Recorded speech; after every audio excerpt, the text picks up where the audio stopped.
In the day's other news, the U.S. Supreme Court let stand a Texas law that bans abortions as early as 6 weeks into a pregnancy. In a 5-4 vote before midnight Wednesday, the court denied an emergency appeal from abortion providers to block enforcement of the law.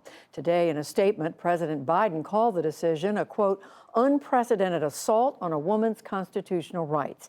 But the unsigned majority opinion did suggest other legal challenges could be brought.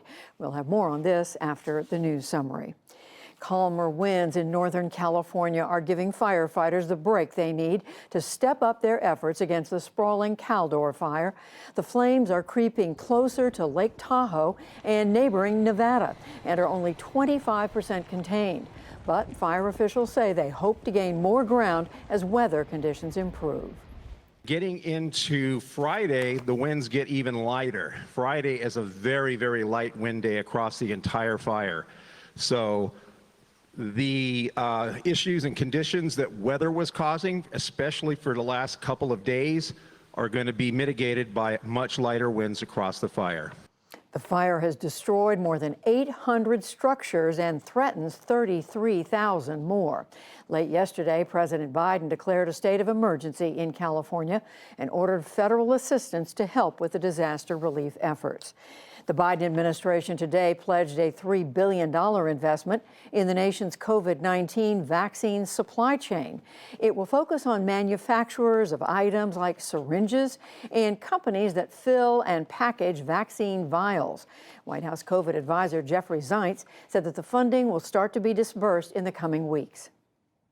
This $3 billion investment in our vaccine supply chain will create thousands of good-paying American jobs, help us deliver on the president's commitment to be the arsenal of vaccines for the world, and strengthen our long-term capabilities to respond to future threats.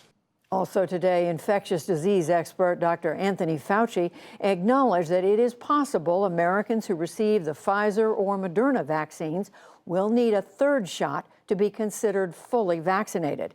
But he said that a final decision would have to be made by the Food and Drug Administration and the CDC. First-time claims for unemployment benefits have fallen to a new low during the pandemic. The Labor Department reported 340,000 Americans filed jobless claims last week. That is down 14,000 from the previous week. This comes as millions of out-of-work Americans will lose their federal unemployment aid when it expires on Monday. In Afghanistan, the Taliban said they intend to reopen Kabul's civilian airport within days, with help from Turkey and Qatar. Armed Taliban fighters are now guarding the gates at Hamid Karzai International Airport, conducting vehicle checks and patrolling the area. The Qatari foreign minister said they are preparing to resume flights soon. There is no clear indication when it's going to be fully operational yet, but we are working very hard and also engaging with Taliban to identify what are the gaps and the risks for having the airport back up and running.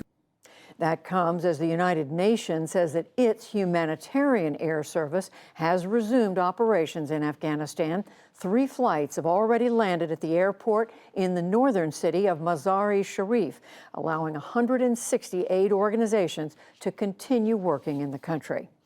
Back in the United States, Virginia's Supreme Court unanimously ruled today that the state can take down a towering statue of Confederate General Robert E. Lee in its capital, Richmond. 2 lawsuits had been filed by Virginia residents trying to block its removal.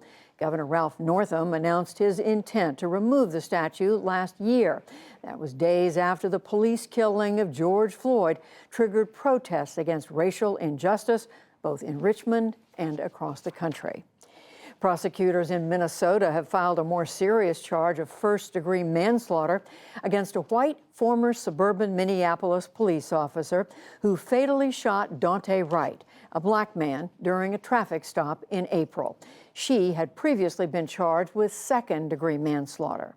And in Georgia, a grand jury indicted a former prosecutor in the Ahmaud Arbery case for misconduct. She's accused of preventing the men who killed Arbery from being charged with crimes right after his shooting. In today's better-than-expected unemployment report pushed stocks higher on Wall Street. The Dow Jones Industrial Average gained 131 points to close at 35,444. The Nasdaq rose 22 points to set a new record high, and the S&P 500 added 13 for another record. Still to come on the NewsHour, the leaders of 2 UN aid agencies discuss the plight of many Afghans. A football kickoff where college players can now get more than a degree. Plus, art on wheels, why the car inspires design and innovation.